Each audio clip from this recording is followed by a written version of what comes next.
नमस्कार दोस्तों, स्वागत है आप सभी का सिविल एकेडमी के इस यूट्यूब चैनल पर। आज है दिनांक 17 नवंबर 2022। देखेंगे आज के कुछ मुख्य समाचार। War causing immense human suffering G20 के समिट में कई देश के लीडर्स ने रशिया और यूक्रेन दोनों को ही काफी क्रिटिसाइज किया है। दोनों के वार जोन में चले जाने से पूरा विश्व आर्थिक संकट से जूझ रहा है। अगर आप देखो तो इन्फ्लेशन अपने पीक पर है, फूड इनसिक्योरिटी का सामना करना पड़ रहा है सभी जगह। रशिया और यूक्रेन दोनों ही वीट के प्रोड्यूसर हैं, तो वार जोन के कारण एक्सपोर्ट प्रभावित हुआ है। देखा जाए तो लगभग हर कंट्री का मिडिल क्लास इससे त्रस्त है, कहीं फूड प्राइसेस तो कहीं पे ऑयल प्राइसेस के कारण। इवन एक डर सबके मन में बैठा है कि दोनों ही कंट्री रुकने का नाम तो ले नहीं रहे हैं। रशिया तो है ही पावरफुल और यूक्रेन को नाटो का और वेस्ट कंट्रीज का सपोर्ट है। अब इनके सपोर्ट मिल जाने से वो अलग कॉन्फिडेंस में है। इस कारण कहीं न्यूक्लियर वेपन का यूज ना हो जाए, ये डर ही सभी को है। न्यूक्लियर वेपन का यूज होते ही वर्ल्ड वार छिड़ जाएगा। आप देखो पॉइंट वाइज अगर आप लिखना चाहो तो लिख सकते हो कि सफरिंग ऑफ ग्लोबल इकोनॉमी, फिर आप इंक्रीजिंग इन्फ्लेशन लिख सकते हो, महंगाई सभी जगह बढ़ रही है। Disrupting supply chain, war zone में सप्लाई चेन अफेक्टेड है। Energy and food insecurity, energy supplies और फूड सप्लाईज इफेक्ट होने से इन्फ्लेशन डायरेक्टली मतलब वो हिट कर रहा है। जल्दी ही इंडिया को G20 की प्रेजेंसी मिलने वाली है। आई थिंक 1 दिसंबर 2022 को इंडिया को ये प्रेजेंसी मिलेगी। देखिए इस फोटो जो आप देख रहे हो उसमें हमारे यशस्वी प्रधानमंत्री व बाकी देशों के राष्ट्राध्यक्ष बाली के नगुरा राय फॉरेस्ट पार्क में मैंग्रोव का पौधा लगाकर इन्वायरमेंट कंजर्वेशन को सिंबलाइज कर रहे हैं। देखिए कई लोग इसे क्रिटिसाइज करते हैं कि ये पब्लिसिटी के लिए किए जाते हैं, बट ये जरूरी है, चाहे वो कोई भी हो, किसी भी देश का राष्ट्राध्यक्ष हो, आइदर नरेंद्र मोदी हो या फिर कोई और भी हो। ये जो सिंबॉलिक राजनीति होती है वो करनी काफ़ी इफेक्टिव होती है। टीवी पर लगातार 4-5 बार जब जनता अपने राष्ट्राध्यक्ष को इन्वायरमेंट कंजर्वेशन और प्लांटेशन को बढ़ावा देते हुए देखती है तो कहीं ना कहीं कुछ ना कुछ 1 से 2% लोग भी उससे प्रभावित होते हैं, उससे उसका अनुकरण करते हैं।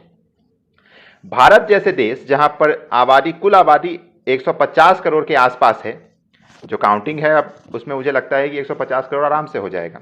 अगर हम 2011 के हिसाब से आए तो 130 करोड़ की जनसंख्या है, उसका 0.1% भी बहुत होता है। तो अगर उससे कुछ लोग भी प्रभावित होकर उसका अनुकरण कर रहे हैं तो जाहिर सी बात है ये काफ़ी पॉजिटिव चेंज लाएगा हमारे लिए। तो देखिए फिलहाल भारत सरकार एनर्जी सेक्टर को रिन्यूएबल पर शिफ्ट करने पर काफ़ी फोकस्ड है। जो आपका ग्रीन इन्वायरमेंट है, इन्वायरमेंट कंजर्वेशन है, इन सभी पर काफ़ी जोर दिया जा रहा है। तो ये सब चीज़ें आप ध्यान में रखेंगे। नेक्स्ट है आपका over 12.5 lakh to be enrolled in Naan Mudhalvan portal. Tamil Nadu government के द्वारा ये नान मुदालवन पोर्टल लाया गया है। मेनली ये स्किल डेवलपमेंट प्रोग्राम है, जैसे आपका कौशल इंडिया है उस तरह से। कॉलेज स्टूडेंट्स को इंडस्ट्रियल रिलेवेंट स्किल्स प्रोवाइड करने के लिए जो कॉरपोरेट्स हैं, इंडस्ट्रियल बॉडीज़ हैं तमिलनाडु में, उन्हें आगे बढ़ के स्किल्स प्रोवाइड करने को प्रोत्साहित किया जा रहा है।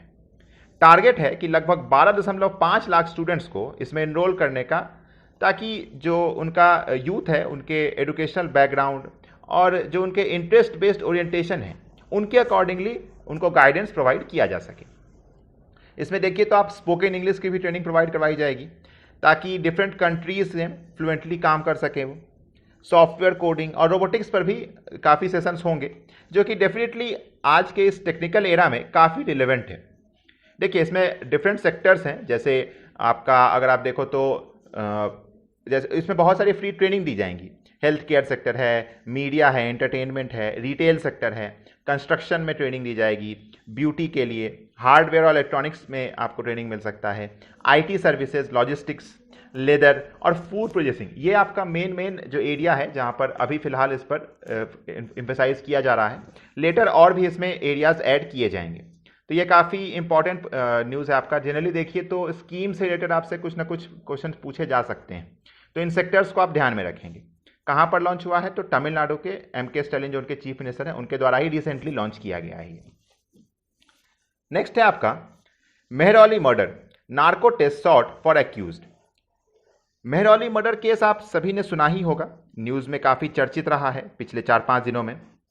ब्रीफली बता दूं आपको, एक श्रद्धा नाम की लड़की अपने बॉयफ्रेंड आफ्ताब पूनावाला के साथ मेहरौली में लिव इन में रह रही थी। किसी बात पर झगड़ा हुआ या कुछ और हुआ हो, उस लड़के ने इस लड़की का मर्डर करके उसके शरीर को 30 से 35 टुकड़े करके फ्रिज में रख दिया था, ताकि वो जल्दी डिकम्पोज ना हो और किसी को पता भी ना चले। और देर रात महरौली के जो सुनसान वाले इलाके हैं वहाँ पे ये टुकड़े फेंक आता था। इवन इस दौरान भी जब ये इंसिडेंट हो रहा था, जब इसने उसको स्टोर करके रख रखा था, उस समय भी इसके कई रिलेशंस थे अलग अलग लड़कियों के साथ। अब देखिए, आप अब आईएएस की परीक्षा लिखने जा रहे हैं तो आपसे इन टॉपिक्स पर बात की जा सकती है, इतने वयस्क आप हो चुके हैं। ये जो घटना हुई है एक कोल्ड ब्लडेड मर्डरर को दर्शाती है। अगर आप लड़के की सोशल मीडिया हैंडल को देखेंगे तो कई पोस्ट आपको देखेंगे जो आपको LGBTQIA+ को सपोर्ट करने वाला है, प्लस वुमेन एम्पावरमेंट को बढ़ावा देने वाले कई सारे आपको पोस्ट मिलेंगे। प्रथम दृष्टया कोई सोच ही नहीं सकता है कि ऐसा भी कोई बंदा कुछ कर सकता है, बट जो कुछ हुआ है वो काफ़ी दर्दनाक है। आई कैंट इवन इमेजिन कोई जो अपने आपको आपसे एक प्रेम करने की बात करे और झगड़ा होने पर इस हैवानियत पर उतर जाए कि आपको मारकर आपके 35 टुकड़े कर दे। आप सभी को भी यहाँ से एक सीख लेनी चाहिए कि भावावेश में आके सही गलत को परखना मत भूल जाइएगा। जरूरी नहीं है कि जो देखे वो वही हो। साथी चुनिए, बट बहुत सोच समझ कर चुनिए। नाउ पुलिस जो है वो आपका जो लोकल कोर्ट है उससे नार्को टेस्ट की परमिशन मांग रही है, क्योंकि जो एक्यूज है, जो आपका आफ्ताब पुणे वाला है, वो लगातार अपने जो स्टेटमेंट है वो चेंज कर रहा है। एक और बात है कि नार्को टेस्ट के बाद ये संभव है कि कई और सारे बातें खुल के सामने आए।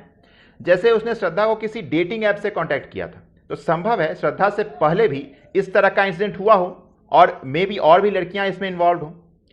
देखिए, एक्चुअली नार्को टेस्ट होता क्या है, तो व्यक्ति को एक ड्रग का डोज दिया जाता है।